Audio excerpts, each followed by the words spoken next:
is I'm very lucky because in England, the women in my family, they're all Muslim and they all wear the burqa, and it's great because they all use the same passport.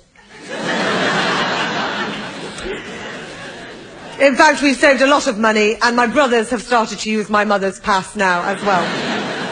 But you know what? I don't drink alcohol. It's against my religion to drink alcohol. But I have taken ecstasy.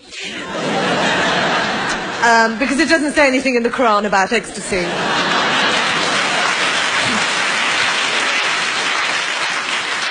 But I went to America recently, not to blow anything up, just for comedy.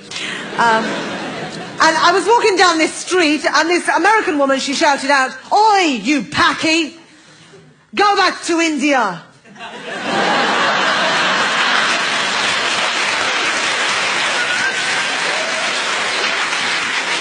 Now, I know that the Americans are bad at geography, but that is taking the piss.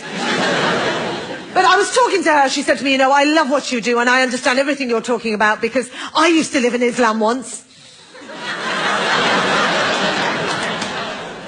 But you know, my parents, you know, they really want me to get married, but the thing is that Muslim men don't want to marry me, because I speak.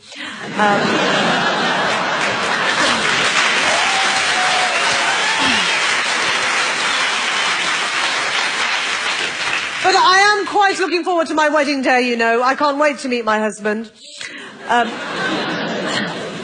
But my friend Julie, she says to me, "You know, how can you sleep with someone you don't know?" I said, "Well, you do it all the time."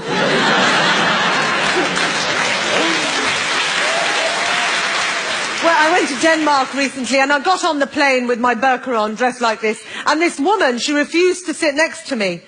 Obviously, she hadn't watched Harry Potter. So I said to her, "I'm going to sit on this plane and blow it up. And you think you're going to be safer 3 rows back?"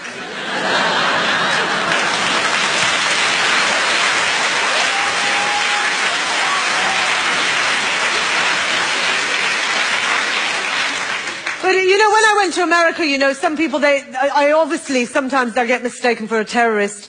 And I got stopped at customs in New York. The first question he said was, "Have you ever grown a beard?" I said, "Look, I'm an Asian woman. Of course I've grown a beard." Then he said, "How often do you have negative thoughts about the USA?" I said, "Well, every time they attack someone, so quite often." And he said, "Are you affiliated with oil or money?" I said, "I've got a car and I'm not poor. What, does that make me a terrorist?" But you know, they thought that my mum was a terrorist. Now all she does is cook all day. What's she going to do, run a kebab through someone? Now, recently I was in the vagina monologues. Have you got the vagina monologues in Sweden, yeah? Have you heard of vaginas? Yes? Now, what happened was, Eve Ensler, who wrote the monologue, she asked me to write a monologue on Muslim vaginas. Because she'd written the book, and there wasn't one in the book already, obviously. And she was scared to get killed, so she said to me, "Will you do it?" And I said, "Yeah, all right." She said to me, "Can you describe what Muslim vaginas are like?"